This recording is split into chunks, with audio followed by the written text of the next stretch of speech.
have we got a show for you. Let me introduce our cast. The host with the most, from Punta Gorda, Florida, Mo Diggs. All the way from Chi-Town, Jello. Coming in hot from LA, Florida, After Harley. We have some special guests tonight. Some very special guests. So I need you right now to start typing your favorite emoji. Spam that chat with your favorite emoji right now. Spam it and spam it.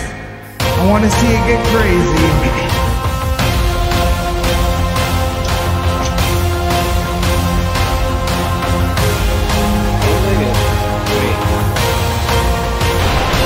Let's get ready to get over the top. Oh, I feel like a lightning bolt hit the tip of my penis. Son of a bitch.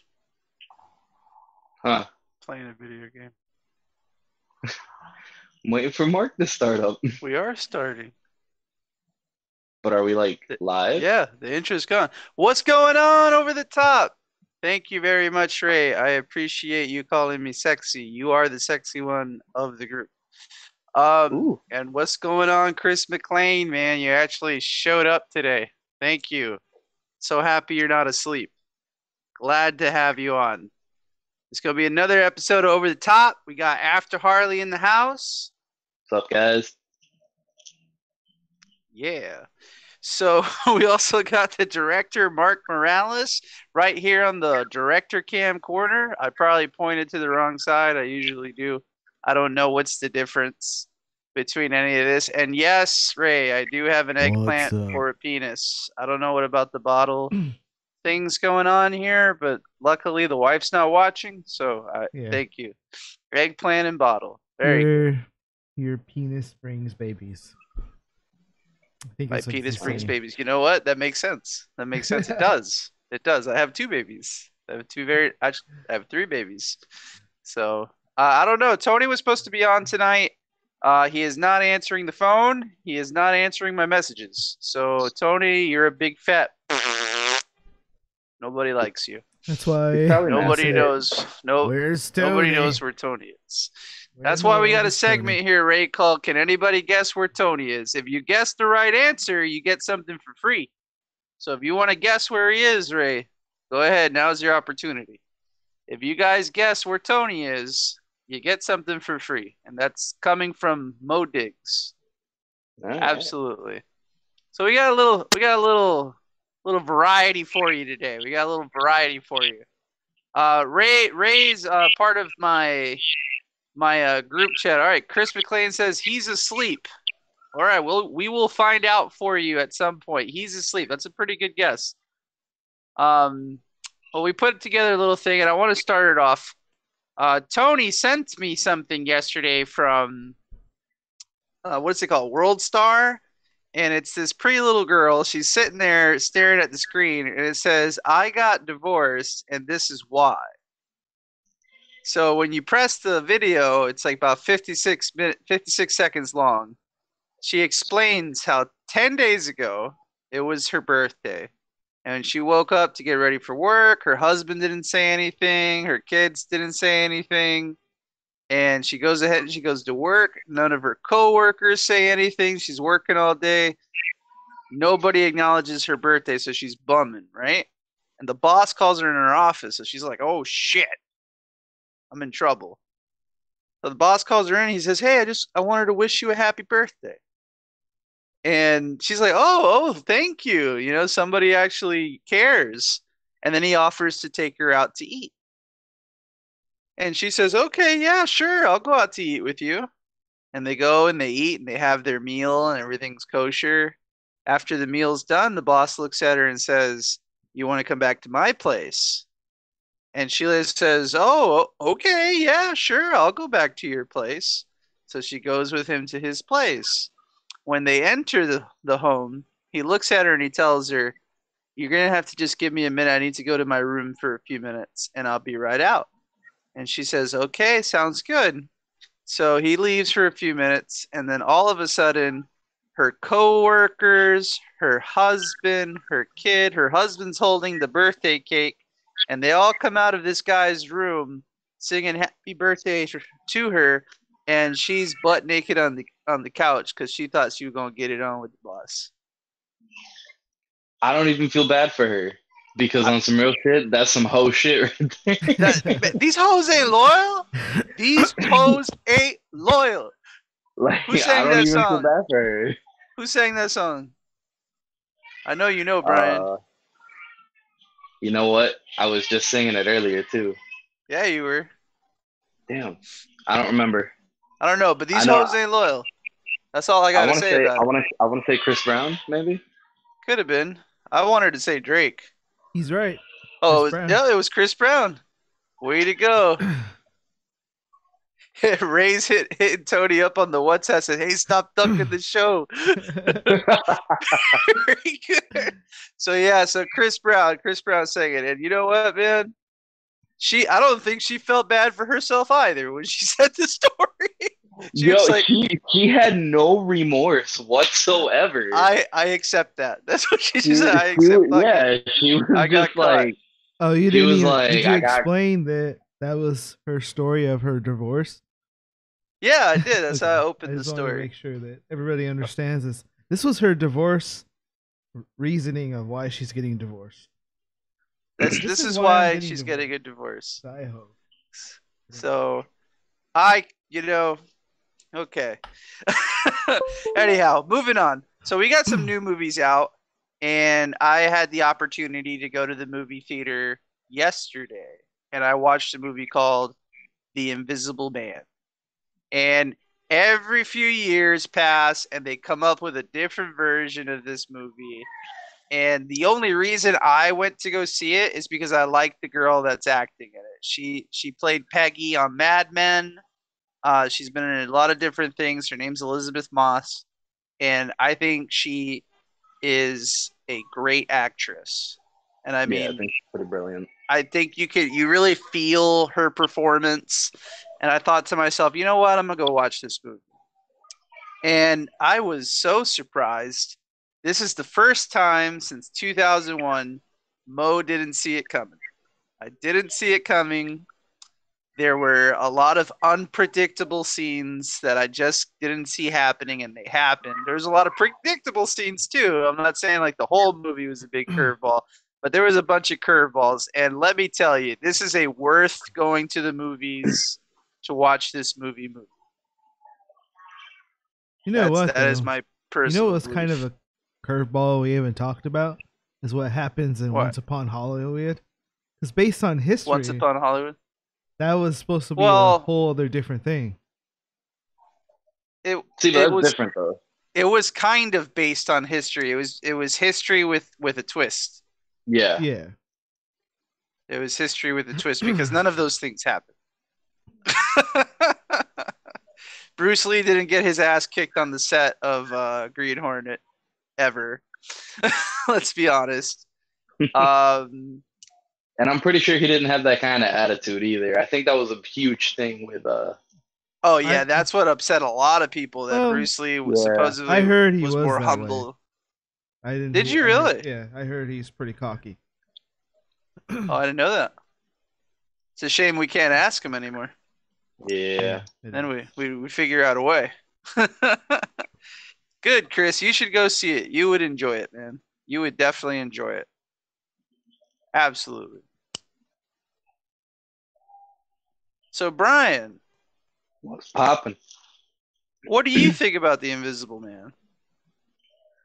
From what I've seen and just relating it to previous versions of it, like I thought it was a good take. It was a refreshing take. Like, you know, there's been so many versions of it. Even like outside of The Invisible Man, like I don't know if you guys remember Kevin Bacon's Hollow Man. Oh yeah, with Elizabeth Shue. Yeah, and you know what? And it had a lot of reminiscent features to it. I definitely think it also speaks volumes. Like it's one of those movies that the subliminal but conscious messages. The whole issue of the movie is just domestic violence, and I think they did it really. I think they did a really, really, really good job of incorporating such a serious issue into a movie that, like you said, has been made, at least a dozen times over in different ways, shapes, or forms. So I mean, I Yeah, like that. I I can I can agree definitely give that it an A. Kevin Bacon did a good job with that, Chris. Good point. Kevin Bacon did do a good job with Hollow Man. Everybody else was kind of, but Yeah, I think Kevin Bacon was probably the best character to watch. Like his role development was phenomenal in that movie, and it's kind of weird to see. I mean, Elizabeth Moss' performance was, for all intents and purposes, it was mind blowing considering that she was literally acting by herself yeah, yeah, in a that's lot a of tough those thing to scenes. do. Yeah, like Definitely a she tough she thing to do. definitely convinced me that she genuinely feared for her life in a situation where she was literally acting like monologuing on her own and beating the shit out of herself. Yeah, You I know, mean like I, it's a pretty good movie, and I will say this: I do not want to spoil it for anyone, but this is probably the most different version of the Invisible Man I have hmm ever seen. definitely, Definitely, definitely it's agree with its that. own entity. Deserves to be on set by itself. They did a Yeah, very good job with this movie. The yeah, acting was great. It wasn't just Elizabeth Moss that was a good actress. All the all the people around her, all the supporting. It was an excellent movie. I definitely highly recommend everybody go see it. And buongiorno to you, Mr. Hulk. How are you? I hope you're having a great night. Thanks for watching. So Without moving, telling you too much, was the ending good? I'll tell you this, sir. You won't see the ending coming.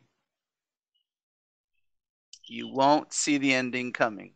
Hollow Man was great. My favorite scene was when he grabbed the broad's breast. I figured, Mr. Hulk, I remember you the last time you were here. You're pretty provocative one. But I'm glad you enjoyed it. I'm glad you enjoyed it. I'm glad it turned you on, buddy. I'm happy for you. So that's how I feel about the Invisible Man. Take it or leave it. That's how I'm gonna leave it. And Mark brought something up to me. We wanna discuss a little entertainment news. A little entertainment news. Mark, why don't you go ahead and present the next subject? So, entertainment news has been a little interesting. Um, Same as we were talking about at the very beginning about relationships and everything like That's funny, Chris. That's funny. He that. must be talking about the Pornhub version because they didn't show enough of Elizabeth Shue's breast for it to be that good. Oh, it wasn't even a little. Oh, you know what? He's talking about the girl from across the way, across in the other building. He was looking at her through the window. oh Now yeah, I remember. yep. Yeah, you saw her breast. I remember now. All right, I'm sorry, Mark. I didn't mean to interrupt you. I didn't want to leave that unanswered. No, you're good. Of course, we can't leave good questions unanswered. I guess we'll start a little bit kind of lighthearted about some of the entertainment news and everything like that. So after 2 years, I guess Al Pacino's been dating Maitel Dohan. If you don't remember that, she is from Weeds. Oh But yep, they yep. they ended up Yeah, she was the ending. hot dean at the school that Yeah. banged Andy. Oof. Way to go, Al.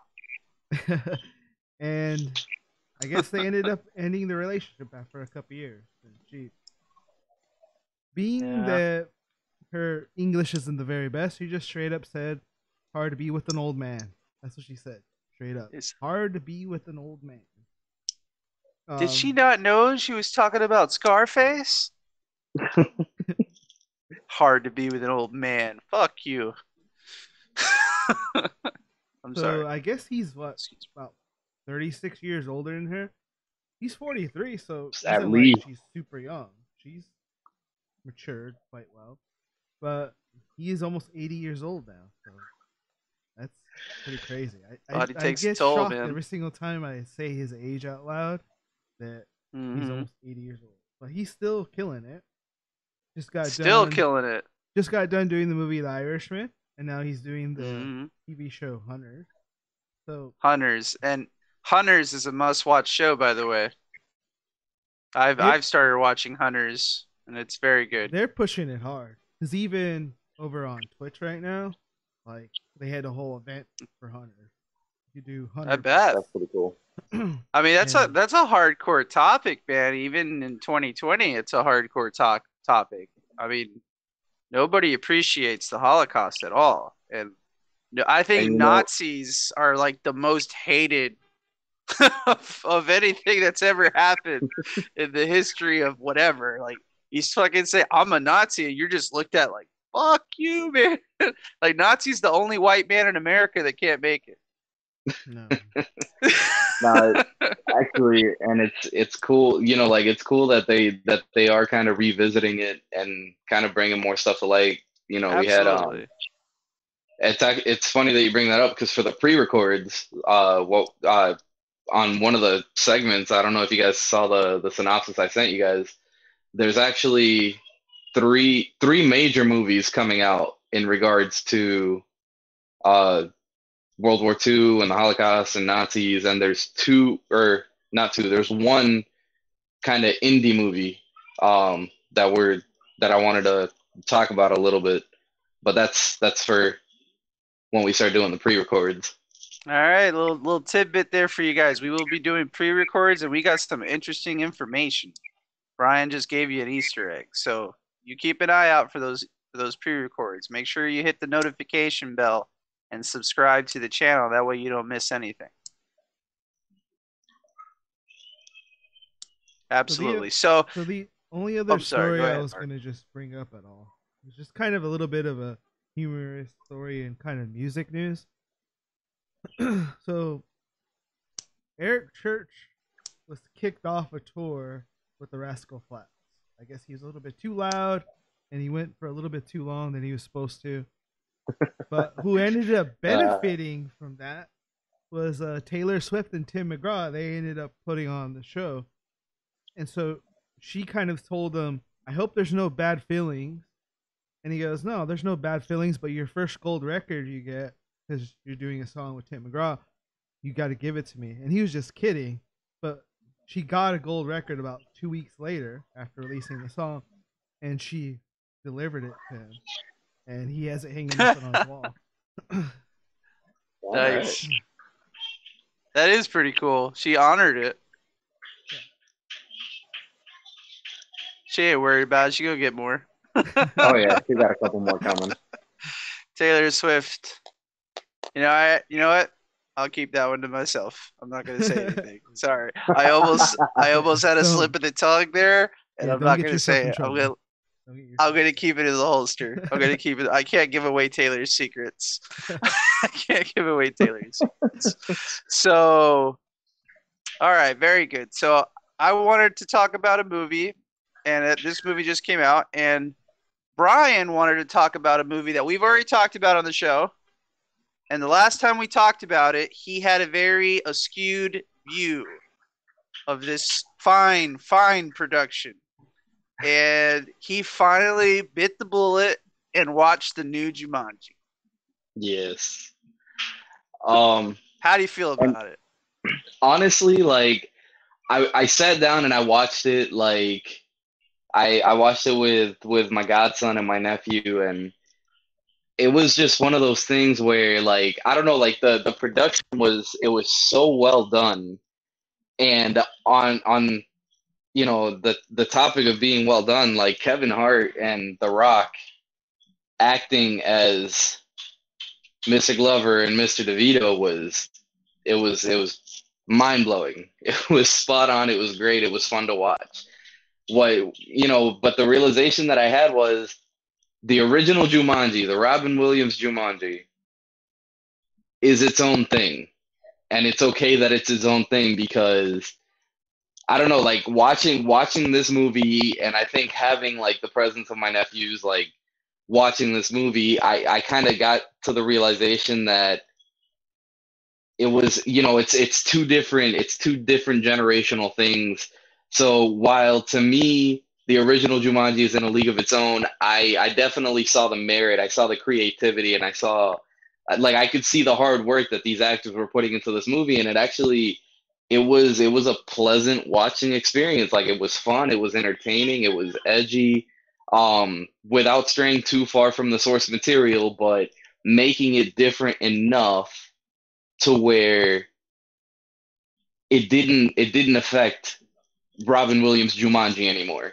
So I definitely think that the second one, like the more recent one, the third one, um, was a much better. I guess it was a much better experience for me than the first Jumanji, which isn't to say it was bad. It was also a great movie, but definitely like started to come around to kind of see, you know, what the hype was about.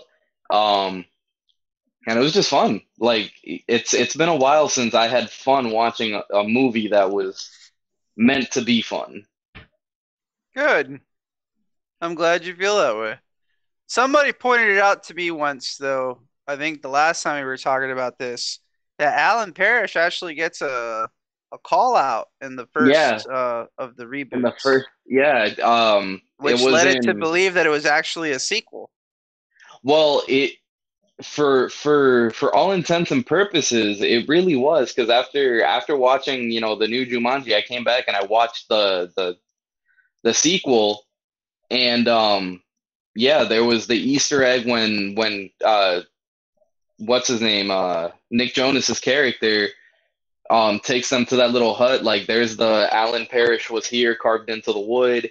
At the Yep. very beginning of the movie, you get to see like what became of the board game, like how the board game became this like Nintendo-esque Right. console. So, it was a sequel, but even though it was a sequel, I feel like it was more like a spiritual successor. Okay. Like, It's a nice way of putting it. yeah, like, I mean, it wasn't meant to be a full-blown sequel, like, unfortunately, we lost Robin Williams way too soon. Way too Um, soon. but I feel like, honestly, like, it would have been, I feel like if Robin Williams were still here, he would kind of see it in the same aspect that what's her name? The woman that did Mary Poppins. Forgive me, I I'm forgot her name. the new one. No, the original. Damn, I can't think of her name. I forget Um, it too. It's a common name. Hey, mom, who did the original Mary Poppins? Hi, Oh, that's Judy. gonna Is drive it me. Judy? No, it wasn't Judy something. It wasn't She was in Judy. the Princess. No, she was in the Princess Diaries. Oh, Mark's gonna have to look this up before so we stop looking stupid. Original Mary Poppins, Emily Blunt. No, No, that's no, not no. the That's original. the That's that's the the new one. sequel. Oh, why does it say? Hold on. Hold on. Damn, that's gonna Oh drive me off the wall. no, Julie So Andrews. While Mark, Julie Andrews, Julie thank you. Andrews. Yeah, very So good. in a way, when Emily Blunt became Mary Poppins for the sequel, they had asked Julie Andrews how come she didn't cameo in the movie, like how come she wasn't in the movie, and she said something along the lines Yes, of, The Sound of Music. She did The Sound of "Yep, Music Sound of too. Music too." But Miss Andrews said something along the lines of she didn't want to be a cameo in that movie because it was Emily's time to shine. It was Emily's time to embody the character of Mary Poppins. And Hmm. honestly, I feel like the new Jumanjis, even though they're not as dark or as in depth as the original Jumanji, I feel Hmm. like Robin Williams might have done the same thing. I don't think he would have cameoed in it, No, and he would have just said, like, it's definitely time for like The Rock or for Kevin Hart to shine, like, and it's kind of time to like break the pass the mold a torch little bit. on. Yeah, it's time to pass the torch on. Exactly. Hmm. So I feel like, like Robin Williams would have definitely had that mindset, but I don't think he would have been upset with it. Just in the same way that Julie Andrews liked Mary Poppins Returns, I feel like Robin Williams would have been happy with what they did with Jumanji. Well, That was a terrific explanation. And I'm glad that you came on here on the show just to admit you were wrong and you have a brand new clarity on how you feel about the movie. Still doesn't Sorry. change. You Still know, doesn't change my mentality on the Matrix. oh, on the Matrix. Oh, he brought up the Matrix. So, Well, yeah, like this is what we know about the Matrix. We know that one of the Lewaskis is directing it, not both. Wachowski. Wachowski, I apologize. One of the Wachowskis is doing it. What's going on, Extreme Killers 08? Wow, it's kind of scary. So we know that one of the Wachowskis is doing it. We know that Thomas Anderson will be in the movie. Yep. And we know that I feel that The Matrix 4 is a colossal waste of time. Yep. Colossal. Why? Why are we bringing like this up? If Tony was here, he would start arguing with me. Because we Hollywood, and we always have to regurgitate stuff that was already done. Because we can't create original content. They can't think of anything original. Yeah, they stopped running out of they ran out of original content years ago. I mean, if you want to regurgitate something, let's bring The Professional back. Let's make The Professional too, and put Natalie Portman in there. Reprising her role as the cleaner. You know what I mean? Hate when they bring back movies like that. Let it end. Very good, McLean. You're on board. You are over the top, sir. Like that Matrix. Dang. Ooh, don't say that, McLean. He said that, and then he says, like that dang Fast and the Furious. Too many. I felt that way for a little bit. I can't lie. I feel like the first one was phenomenal. The second one was garbage. Tokyo Drift, I could have lived without. Garbage. The fourth one was okay. The fifth one was kind of stepping outside of like their usual. I thought the fifth one was the best Fast and the Furious ever. When I saw it. It was good. It was a lot better than 4. 4 just felt like a WTF movie for me. Right. It was one of those, like, it was a movie where like they wanted to make the story progress even further, but they didn't know how to do it. How do you feel about 6? 6? Which one was 6 again? I think that's when they go get Michelle Rodriguez. That one was okay. It was okay. It wasn't terrible. You're good. We're just messing with you. 7 was Jason Statham's coming after them for killing their brother. Yep. That one was okay. 8 would have been okay, but they kind of started throwing those like hard lefts where they were just bringing back characters for shits and giggles. Like Jason Statham's brother came back, and all of a sudden they're good guys.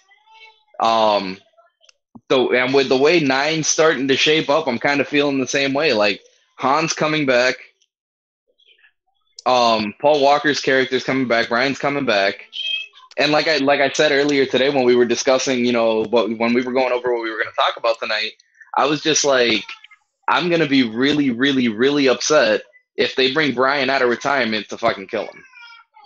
I'm not. I'm really upset that Brian's coming back at all. I thought he was just going to disappear into the background. And that's what I'm saying. Like they should have, like, they gave him an amazing send off. Why bring him back? Why? Like why bring him back? And that's my biggest fear right now, because everything is starting to point to Brian's character being killed. So it's kind of like, really, guys? Like you couldn't just send him off, let him go. Like you had to bring him back. Yeah, like you couldn't just let him have a normal life. You had to bring him back. You know what Hogan Hulk wants to bring back? Because I don't know if you heard this, but there's talks about Tom Holland being in the new Back to the Future. I need another. And he says, "Let's bring Christopher Lloyd back to the Future." Well, that's the thing. You can't have Doc Brown without Christopher Lloyd. Like Christopher Lloyd is Doc Brown. Like. If I see Christopher Lloyd in the street, I'm going to go up to him and say, hey, how's it going, Doc? I'm not going to say, oh, my God, Christopher Lloyd. I'm going to say, what's up, Uncle Fester? You know what? And I might have that reaction a little bit, but I grew up with Back to the Future. Like my dad was he still is a huge fanatic of movies. Like my dad's collection spans something like 12,000 movies now. And And we know that he can be Doc Brown because he showed up on Seth MacFarlane's Thousand Ways to Die as Doc oh Brown, yeah, as Doc or A Brown. Million Yep. Ways to Die in the Wild West. Yep. And he showed up as Doc Brown, exactly. Like so he's definitely got it. Like he can still definitely do it. It's just if they're really serious about redoing Ta- Back to the I Future, they hope have to bring not Christopher Hulk and Lloyd. Hulk, because Idris Elba died in freaking Hobbs and Shaw. So I really hope he's not the good guy in part 10. I honestly, I have to agree with them though, because they have this habit of killing characters and bringing them back as good guys. It's true. It's true. And well, the only thing that would be your saving grace for Idris Elba is that he's not really a man.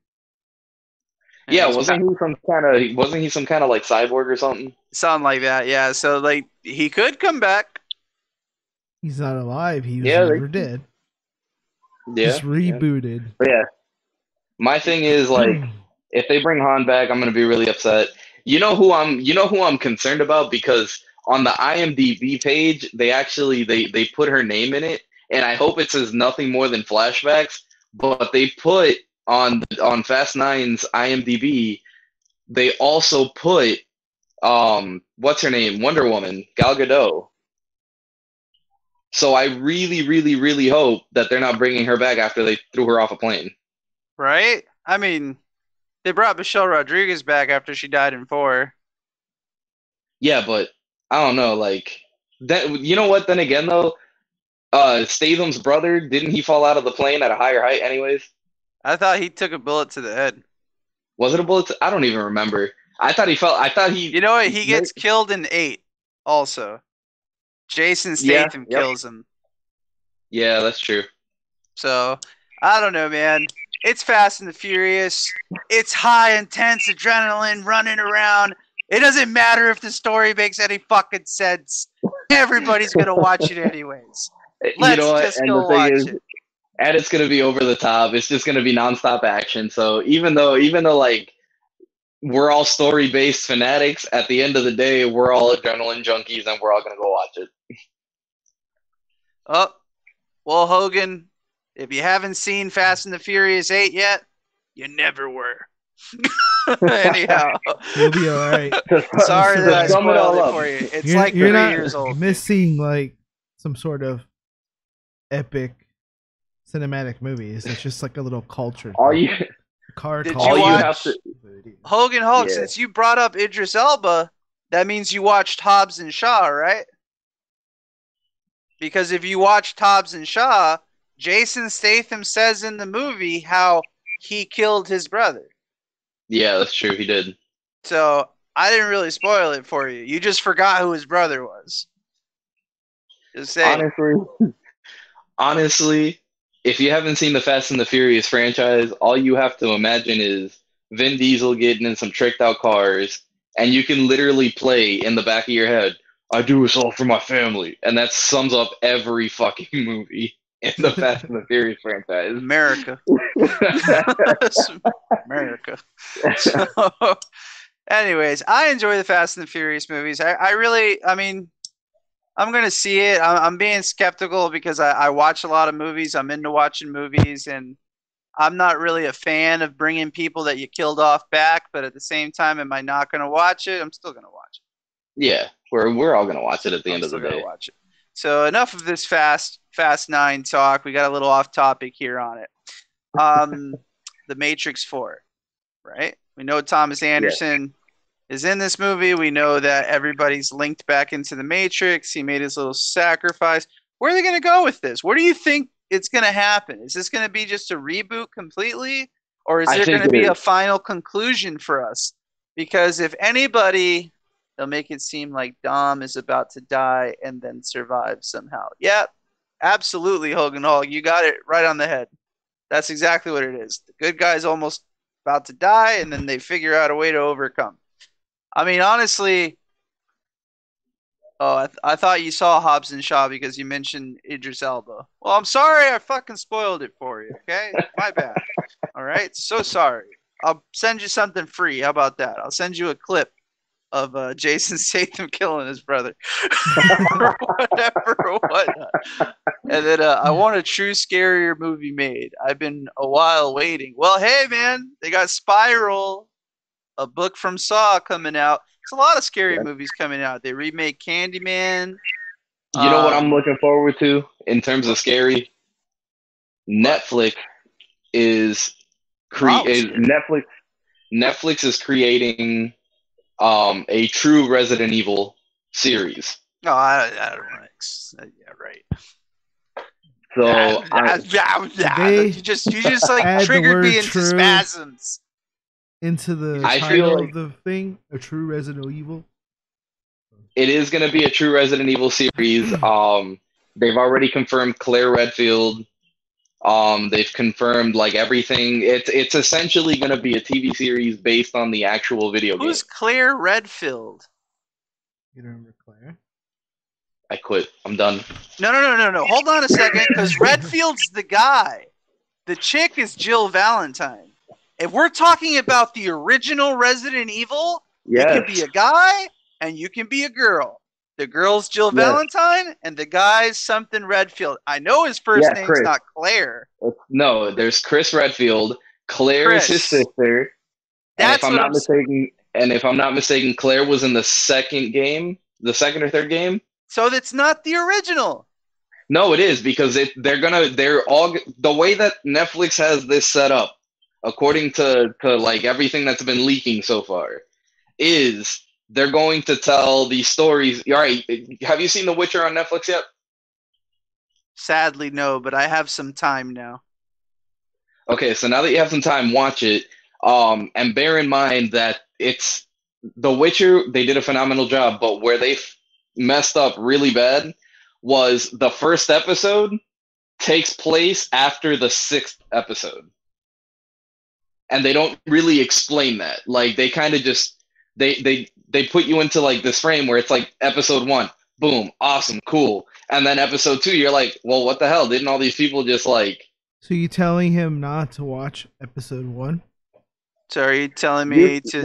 I watch don't know what's episode going 2? on. So... Does that mean it sucks? I shouldn't watch it? No, it's phenomenal. They just messed up on the timeline. Like they didn't mess up on the timeline. They just didn't explain it well. That's the only issue that I had with The Witcher. The Witcher, like episode 1 definitely takes place after episode 6. Do you know what's going to make The Witcher way more enjoyable for me, though? Getting rid of Henry Cavill. Besides that. I never played the game, so I have nothing to compare it to. Okay. Well, I've only ever played The Witcher 3, but I read the books, and so far, they've done really well with keeping with the books. I enjoyed it.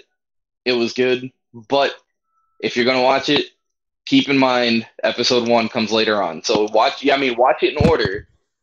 I always usually have a huge issue with video games that change over to movies or shows. I always like a problem with it because like when I play the video game, for me it's not the same as when I watch it on the show.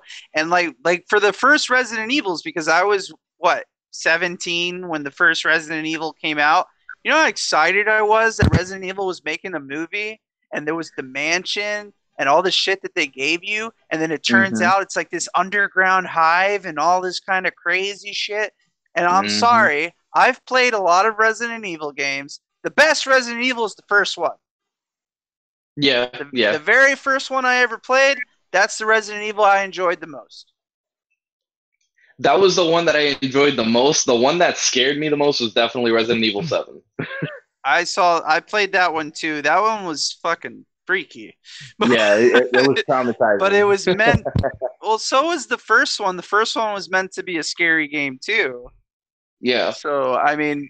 But I get what you're saying. Also, it was the first of its kind. It was the PlayStation. It was the very first type of game that you can play that way. So, obviously, 7's going to be scarier. But I Yeah. mean, like, dude, like it took me like 2 months to beat that game. Yeah, it was a hard game. I'm not gonna lie. Depending which The puzzles character are pretty you awesome. were, you could really carry everything. You got to solve the puzzles. You had to look whenever you were looking for something in a room. It was just this little glint, And if Yep. and if you didn't have a great TV, that little glint, it was hard to see. It wasn't hard to see. It was impossible. You know what I'm saying? So like you literally had to go everywhere. It was a time grinding game. Mm-hmm. And the movies did that no justice. No, the movies with Mila Jovovich, I'm sorry, like those, yes, they were entertaining, I guess, at certain points. They were okay, but they weren't Resident Evil. Yeah, the first one felt like a Resident Evil. Everything that came after that was just first movie, straight action, straight craziness. It was just Fast and the Furious with zombies. Like, yeah, it was the Resident Evil Fast and the Furious franchise. Pretty much. Yeah. So, and that's why I'm saying, like, in terms of horror, like, I'm really hoping, like, if Netflix does it justice like it did with The Witcher, I think we might actually have a good horror, like a good zombie survival horror show on our hands. All right. So we're obviously not interested in talking about The Matrix because we tried twice. It didn't work out. So part of this entertainment, since we were talking about Resident Evil, and it kind of segues into video games. Here's some video games that are out that are coming. Yes. Brian mentioned to me a video game that's called Death Stranding. And Hold on a second. I'm hearing like a whole bunch of feedback, so like I only hear like 2 or 3 words out of you.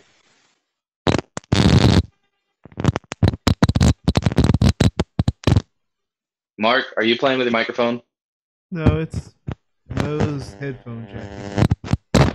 I don't know if it's part of his phone or the actual jack itself, but Gotcha. How about now? That's good. Way better. Yep. Okay, so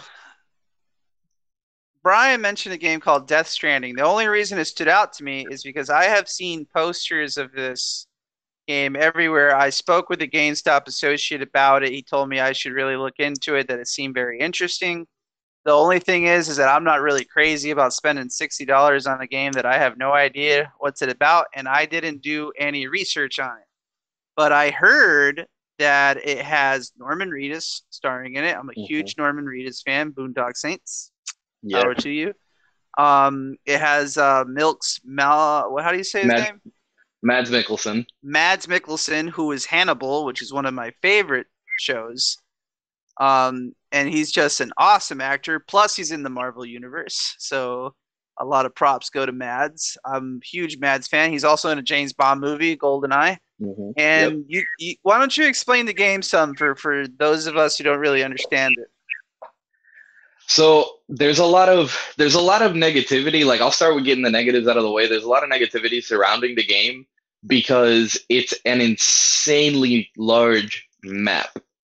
So a lot of people, like, if you read a lot of like the negative reviews, everybody saying the same thing. Oh, it's a walking simulator, and it's really not. Like, yes, there's a lot of walking, and it's even at times, like with me playing it, it's an obnoxious amount of walking sometimes.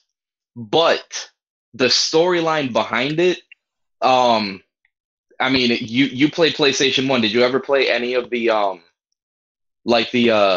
the Metal Gear Solid games, things like that?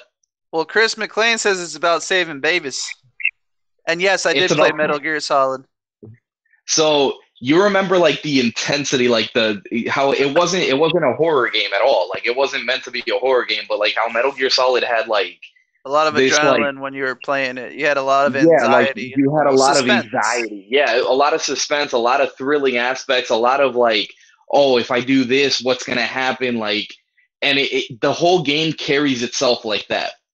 I don't want to really spoil it. I don't really want to like get into the story because it's kind of hard to explain like the story without spoiling it. But basically, there's it in a way. Yes, it's about saving a baby, but the whole thing with the Death Stranding is you have this one child, the little baby in the golden cocoon that is the only uninfected, or realistically one of the only remaining uninfected things in a world surrounded by the Death Stranding. So the whole object of the game is literally to get the baby from the beginning of the game to the end of the game. Right. But like it's got so many different aspects to it. Like the story itself is phenomenal. The thrilling aspect of it is there. The adventuring aspect is there. There's it's a massive world. I mean, realistically, to do everything from the main storyline to like the little side quests here and there, like there's people that have already poured 60, 70, 80 hours into this game just to get every single trophy, every single accomplishment. Like it's a very well put together game. It's a very Silent Hills, but with more action and not too much scary. It's a survival game that feels that you actually feel like you might not make it to the end. So I haven't gotten to Wow. the end. I'm not anywhere near the end. Like I'm looking at my save file and I'm at like 18.4% Hmm. completion. And I'm still, and I've already put something like 13 hours into the game. So it's one of those games where you have to play it to appreciate it. And it's Oh one of those my. games that I kind of Uh-huh. hope comes to the PS5, because it's one of those games that it looks so beautiful that you want it to get remastered to see just how much further they can take the graphical integrity of this incredible game. Like Deadpool 4 came out on PlayStation 4. I was really Yes. excited about that beauty. Um, Chris McLean says that they should probably make a movie about the game The Last of Us, that it was a great game and a great story. I agree. They definitely should make a game or a movie based on that. I would love to see a movie based on that. I cannot wait for The Last of Us 2 to come out. They pushed it back like 2 weeks, I think. But I understand why they did it. Because there's a lot of phenomenal games coming out in March, and I don't want to go too far into it because that's another thing that we have in the pre-records is a lot Pre-record more Easter in-depth. egg. Make sure Yes, you catch there's those gonna be pre-records. there's going to be a lot more, especially because like one of the segments that I included for the pre-records is straight video games, because it's something that everybody loves but nobody really talks about. Everybody's like, oh yeah, like you can watch me play it or whatever, but nobody really talks about what's going on behind the scenes. And a lot of like the Twitch streamers, a lot of the YouTube streamers that stream these games, they don't really get in they don't really get into what the game is, what it's about, who the game is intended for, like how it looks on the on the consoles that they're for. So it's one of those things that I definitely included in the pre-records, because I want people to you know get back to everybody has a little bit of time, and everybody is always complaining that they don't do enough entertaining things. Like, get back to playing video games. There's so many amazing things coming out that I think that we need to talk about it and get people, We need psyched up for them. we need to talk about these things, because you know why we need to talk about these things? I'm glad that Chris McLean just said it. He just said, I want to play Cyberpunk. Yeah, Chris is like And on a Yes. psychic level with us. He's like on a as telepathic middle thing because we were about to talk about it a little bit. we were just about to bring up Cyberpunk. Now, before last week Tuesday, I had no idea what Cyberpunk was. No idea. So going into what Brian's saying, we want to talk about these things, get some pre-records, do some research, let people know. So many things that people aren't enjoying just because they don't know. They don't know about them. You know, why not? So Cyberpunk, I did a little reading on it, and I thought this was interesting. I've never seen it in a game. You can choose to play it violently Or or to peacefully. just put people down so that Yep. they're just not no longer a threat, not to kill Yep. them. You have the choice. That's amazing. I'm obviously killing everybody because I'm just that person. One of But and one of the things for Cyberpunk is one of my all-time favorite Keanu Reeves movies Johnny was Johnny Mnemonic. That is one of my all-time favorite Keanu Reeves movies. It's one of my all-time favorite dystopian cyberpunk movies. Chris McLean Um, wants to be part of the show. He says, "See, I should be part of the show." Well, you're doing better than Tony Blu-ray, so That's for sure. But yeah, like Cyberpunk, the reason why I was so excited for it and why I was so hyped up is because yes, this is a game where it's got aspects of Johnny Mnemonic. It's got aspects of Altered Carbon, which is a phenomenal show. Season 2 is on Netflix. If My you mom guys haven't thinks seen Johnny it, Mnemonic was a good movie. yes, it's incredible. And if you haven't seen it already, watch Altered Carbon. It's got a lot of that vibe to it as well. And I feel like Cyberpunk is an embodiment of all of that. And that's one of the reasons why I was so hyped up. It's like, I'm so sorry. you know, Chris McLean just says Tony about to go from Blu-ray to DVD. We might have to interview McLean. We might have to bring him on the show. Oh my goodness, that was funny. Very good. Yeah, that was good. That was good. In the words of Kelso, bird. Mega bird. I've been watching that 70s show. I'm sorry. So Cyberpunk. I really dig your explanation. I was reading a little bit about the game today because today Brian, Mark, and myself actually did get together and talk about what we wanted to talk about on the show. So we all had an opportunity to research everybody's information, and I was very proud that we did this. I feel like we're taking a step forward as Over the Top, and I was really excited. So I did some reading on Cyberpunk. They pushed it to September. It was supposed to come out in May. Keanu Reeves is the star, and you basically are playing this. I'm going to call it a droid just to make it an easier discussion. You say how it reminds you of Johnny Mnemonic, and I think it's because Keanu Reeves is in it. From what I was reading, it kind of reminded me of Blade Runner. It does have a lot of Blade Runner features in it. A lot of Blade Runner was in it. Like not the original Blade Runner, because the original Blade Runner doesn't really explain a lot. But like Blade Runner 2045 or whatever that is. Yeah, 2049. 2049. There you go. Yep. That's what it kind of reminded me of, and I could see the Johnny Mnemonic aspect, and it just looks like an interesting game. And if you hadn't told me anything about it and went into this, I mean, Brian talked about it for like 20 minutes, like just like a 20-year-old on a porn set. Like he was just so excited about this movie, and I'm going to buy this game. I'm going to play this game. I have to. Yeah. It just looks so interesting. So I better start beating some of the games I own, because I'm going to own a lot of games that I haven't beat. That's what I started doing. Like I started doing that recently too, just to get, clear out my library, because I had out of all the games that I had, like I had Spider-Man started, but I hadn't finished it. I just finished that one. I just finally finished God of War, which was phenomenal. I love the God of Wars. God of War is such a great game. And the one that came out, what was it, last year or the year before? Like I had gotten the sun? Yes.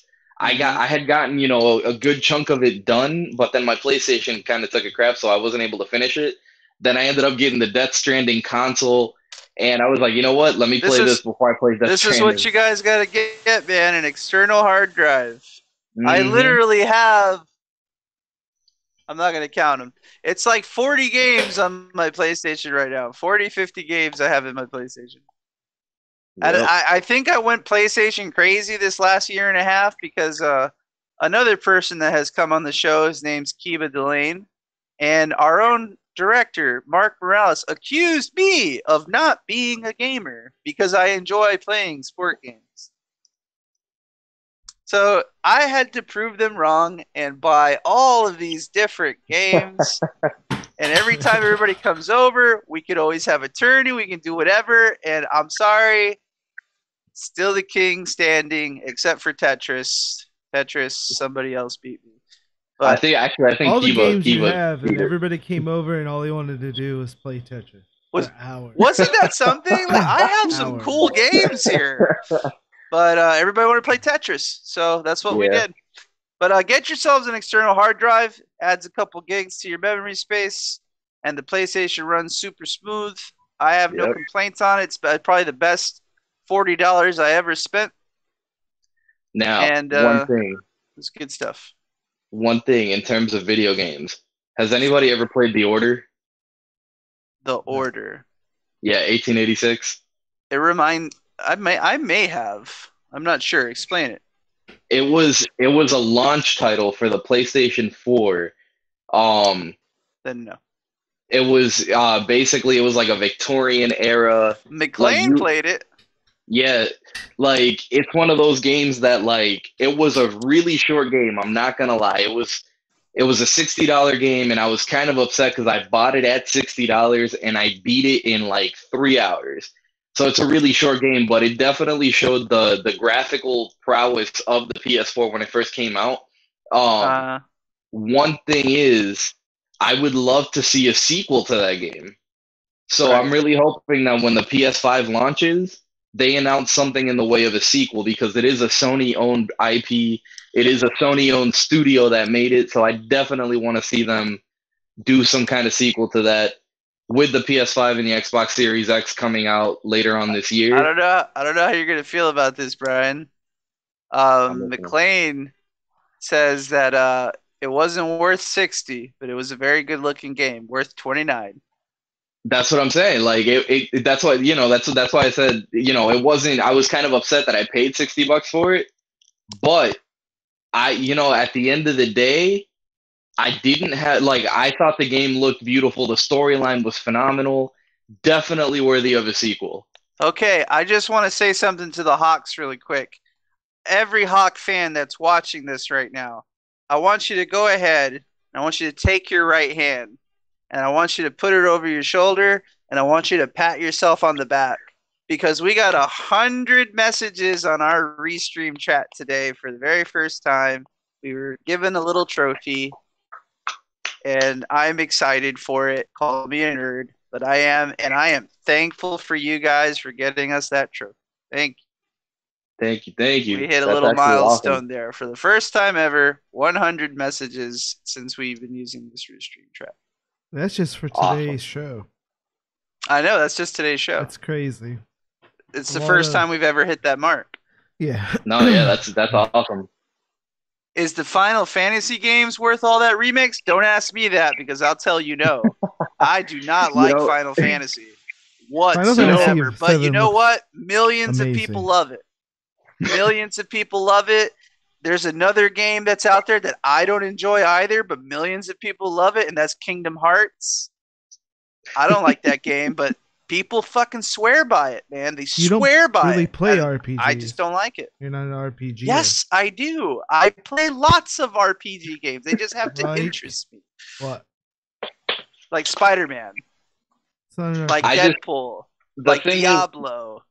The thing is, I mean... Like, what else do I have here? Titanfall. I got really Shadow of War. Huh? Titanfall's not an RPG. It's not an RPG. It's a role-playing game. You're playing somebody. It doesn't matter if it's a first-person shooter. Explain. It's a role-playing game. Explain to him. So then by all means, that means every game is an RPG in your eyes. So? Still is. All that matters is that I think it. We'll give you that one. But I did name a bunch of movies, though. I did name a bunch of games that are RPG games. To your definition, I play RPG games. They just have to interest me. Final Fantasy does not. I feel like, me personally, Final Fantasy VII was the very first game that I ever played. Followed very soon after by both The Legend of Zelda and Tomb Raider at the same time. So I don't know. Final Fantasy to me has a very special place in my heart because with it being one of the first games and with it being such a, it was such a, I don't know. Final Fantasy VII to me was such a great story. I think that's what kept me going after Final Fantasy. And I understand where you're going because Final Fantasy has had some extremely weak titles. And there's a lot of them that, people play them and they're like, oh, I don't like having to wait, 2 minutes to take a turn and, fight a boss. To them, I would honestly say like if you don't like the turn-based RPGs, definitely like I mean even in your case like if you don't like the turn-based aspect of it, try something like Final Fantasy 12 where you can actually like pretty much control like when See, you're there gonna hit, where you're gonna hit, things like that. too many Um numbers. McLean says 8 was the best, and it was a 2-disc on PS2. I remember 8. I've played yeah, 8, it and I was didn't pretty enjoy good. it. I didn't enjoy it. I've never enjoyed a Final Fantasy game. I've never enjoyed a Kingdom Hearts game. Just so that I can answer my mom. Yes, Mom, Al Pacino is doing a new show called Hunters, and they are hunting Nazis. Nazis, and the ones that are hunting Nazis, with the exception of the new guy, are all Holocaust survivors Yep. in the show. I've actually started watching it. It's on Amazon Prime. It is a very, very good show. We talked about it a little bit in the beginning. I don't think you got on right off the bat. Yeah, I think she got right. I think she got on like right when we started talking about video games. Yeah. So, and listen, all because I don't like Final Fantasies or Kingdom Hearts, I'm not saying it's a bad game. It just doesn't interest me. That's all. That's all I'm saying. Fair enough. So I give it its credit. I acknowledge that millions of people love the game. I remember I used to get into it with a receiver at Winn-Dixie when I serviced the store for Coca-Cola. She got into it with me saying, "I just bought the new Kingdom Hearts," and I was like, "Oh, okay, enjoy that." And then I was like, "I didn't know you liked video games." She goes, "Oh yeah, I'm a huge gamer." I said, "That's great." I was like, "Yeah, I'm gonna go home and play some video games today. I have some time." She's like, "Oh, what are you gonna play? Kingdom Hearts?" And I was like, "No, I don't like Kingdom Hearts. I'm gonna play some Madden." And she looked at me like, "You're not a Like gamer. Why like is someone playing just sport games not gamer material, man? Like, it still takes a lot of strength, and freaking, you got to do the same thing. You got to You sit just here for you hours, and could you got to play. grind You away. could press buttons You got to and do still win though. you what? You could press buttons and still win though. It's not like You that press mentally. buttons and It's not still that win. mentally challenging. That's why I all kind of of you can play disagree them, though. right? Because you can come on here and win You know, a sports yeah, game. like I have to disagree with Mark there because I Not suck at Madden. challenging. I suck Not at Madden. challenging. I suck at Okay. all of the NBA games. Like I, to I me, say like they, I say it we does have an take some. over the top Madden tournament. Then let's see who wins. I guarantee you, I'm gonna come out in first. I guarantee you. I got a guy on my WhatsApp that keeps talking shit, saying that he's the best Madden player ever. I said, "Man, you've been talking about it for 3 months now. Anytime you want to play, let me know. I'm ready to play." And then he's like, "Oh, you're that confident?" I said, "No, I mean, you're just talking like you're that great. I think it's going to be a fun contest because you still got to outsmart. You got to think. You got to still, uh, what's the word I'm looking for? Overcome obstacles, and they may not be, I guess, complicated to you, but you don't really know sports, so how can you call it simple?" I Yeah, don't I understand. That's very definitely give. judgmental, in my opinion. That's like I me definitely saying give. Final Fantasy is for nerds. That's what Final Fantasy is, for nerds. You know what's another nerdy thing? Dungeons and Dragons, nerds. Magic the Gathering, nerds. Pokemon, nerds. And you know what? I'm not going to say those things because I don't really understand the game. So how can I Yeah, judge it? It just doesn't interest me. That's all. That's it. Just doesn't interest me. I agree with that. I agree with that. What I I still want to love you, bring Mark. up though is that you're not a role player. You got to be able to get into character, and you're not that type of person. You don't want Really? to pretend that you're a I'm wizard. playing a role or right anything now. Like that. I'm playing a role right now. I'm Mo Diggs. It doesn't I say it guess on my it- birth certificate. I guess what they say in RPG consists of either sci-fi or fantasy. Is actual RPG. So why isn't Titanfall considered RPG? Because that's both sci-fi and fantasy. Yeah, true. Right. I agree with that. World Star is very interesting. Yes, McLean. World Star can be very interesting. It could be very crass as well. But anyhow, we've reached the 9:24 hour, and I I think we've talked about our content and a lot more. And I'm A pretty lot satisfied with the show. Pretty Yeah, I satisfied was with the show. satisfied. I'm so happy that everybody came out and engaged with us. Only one person answered. Chris McLean said that Tony is sleeping. And I will find out for you. And if you win, you will get something for free. I promise you that. After Harley, I think we covered everything. Like I hope you guys all tune in and you guys stay tuned. Saturday we're gonna start recording some of the pre-recorded stuff.